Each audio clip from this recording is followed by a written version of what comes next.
I want to show you something that caught my attention today.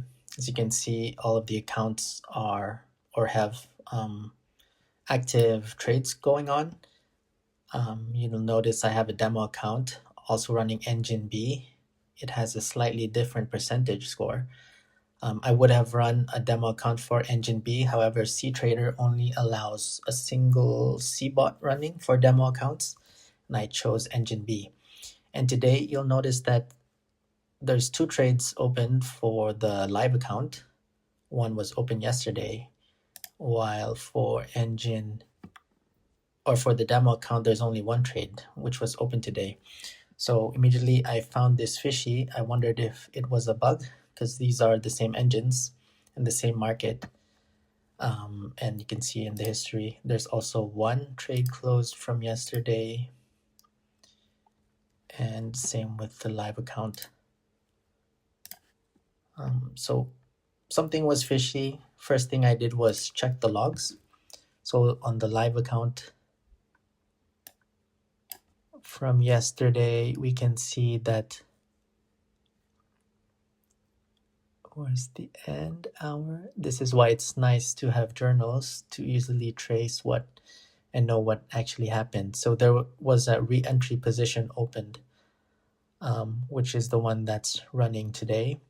While on the demo account, instance, can check the logs.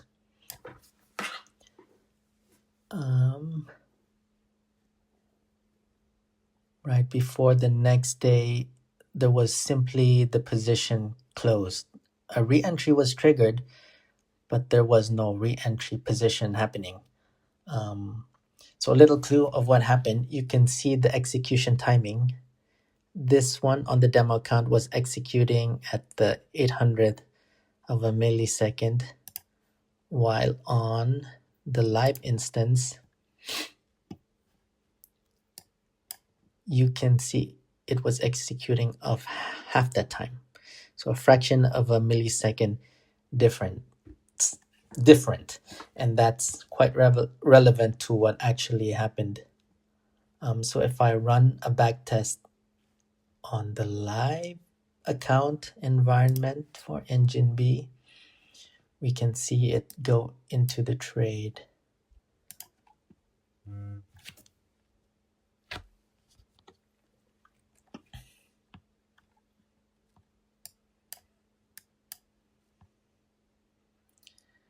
See, it pushed in and it's now in the trade, and that's the trade that is ongoing up until today.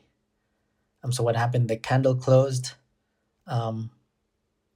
with the rule for re-entry, and it placed another order, and it went in right as the price moved upwards to fill that order.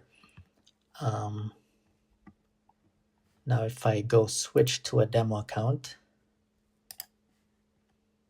and run the same back test, same everything, hopefully it doesn't freeze, because it usually freezes doing back tests. Switching accounts. There, we can see that the order was placed, the price left it already, and that's the execution timing of fraction of a millisecond difference, which looks like it missed the trade, but the price was retracing back. However, there was still a rule that there's an expiry to these orders, and that rule triggered right before. I'm not sure if it would have still hit the order and fill it, but that rule came into play and didn't enter that trade. So the behavior for both accounts was correct. So what I'm seeing is that live execution matches the live account backtest, and the demo execution matches the demo account backtest. Each environment behaves consistently with its own data and execution assumptions. There's no randomness here.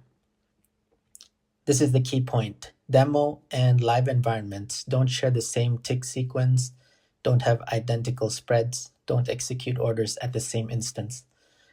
Even with identical logic, timing alone can decide whether a trade exists or not. This doesn't mean one is wrong. It means they're different environments. This is why I treat demo backtests as optimistic, live account backtests as conservative, and live execution as the final reference. What mattered here wasn't that demo and live differed. What mattered was that live matched the live account backtest, demo matched the demo account backtest. That tells me the system is behaving exactly as intended. So this wasn't a discrepancy, it was validation. Different environments, different execution paths, same rules applied correctly.